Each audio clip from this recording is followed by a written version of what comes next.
একটি অচেনা বিমান হুট করেই কোথা থেকে এসে যেন একটি এয়ারপোর্টে বিনা পারমিশনে ল্যান্ড করে। এটা দেখেই এয়ারপোর্টের চারপাশে হাজার হাজার মানুষ ভিড় জমে গেছে। সঙ্গে সঙ্গে আর্মিরা এসে ওই বিমানটা ঘেরাও করে ফেলে।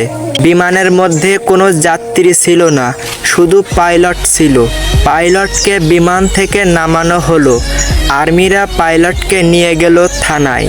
তাকে জিজ্ঞেস করা হলো, তুমি বিনা পারমিশনে তোমার এই বিমান কেন এই এয়ারপোর্টে ল্যান্ড করছো? আমার বিমানের তেল শেষ হয়ে গেছিল, আর আমার হাতে সময়ও ছিল না পারমিশন নেওয়ার মতো। তাই আমি বাধ্য হয়ে বিনা পারমিশনে এই এয়ারপোর্টে বিমানটা ল্যান্ড করাই। কিন্তু কেন জানি আর্মিদের কাছে পাইলটের এই কথাগুলো বিশ্বাস হচ্ছিল না।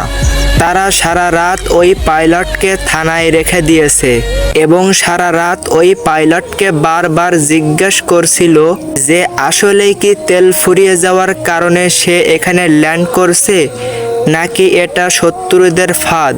সারা রাত তাকে জিজ্ঞেস করার পরেও পাইলট প্রতি উত্তরে একই কথাই বলে। সকালবেলা পাইলটটাকে ছেড়ে দেওয়া হয় এবং বলা হয়, এইবারের মতো তোমাকে ছেড়ে দিলাম। নেক্সট টাইম যে কোনো পরিস্থিতিতে তুমি তোমার বিমান এই এয়ারপোর্টে বিনা পারমিশনে ল্যান্ড করাবে না। এইবারের মতো তোমাকে ছেড়ে দিলাম। দ্বিতীয়বার এমন ভুল হলে তোমাকে সারা জীবনের জন্য জেল হবে। পাইলট চলে গেলেন বিমান নিয়ে। কিন্তু অবাক করা বিষয়, পরের দিন সকালে আবারও সেই পাইলট আবারও সেই অচেনা বিমানটা বিনা পারমিশনে সেই এয়ারপোর্টে ল্যান্ড করায়।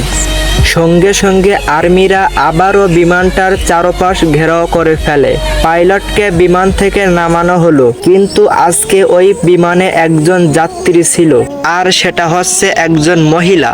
পাইলটকে জিজ্ঞেস করা হলো, কি ব্যাপার, তোমাকে না কালকে খুব কড়াভাবে নিষেধ করেছিলাম, তোমার কি জীবনের ভয় নাই? তারপর পাইলট উত্তরে কি বলছিল সেটা শুনলে আপনারাও অবাক হয়ে যাবেন।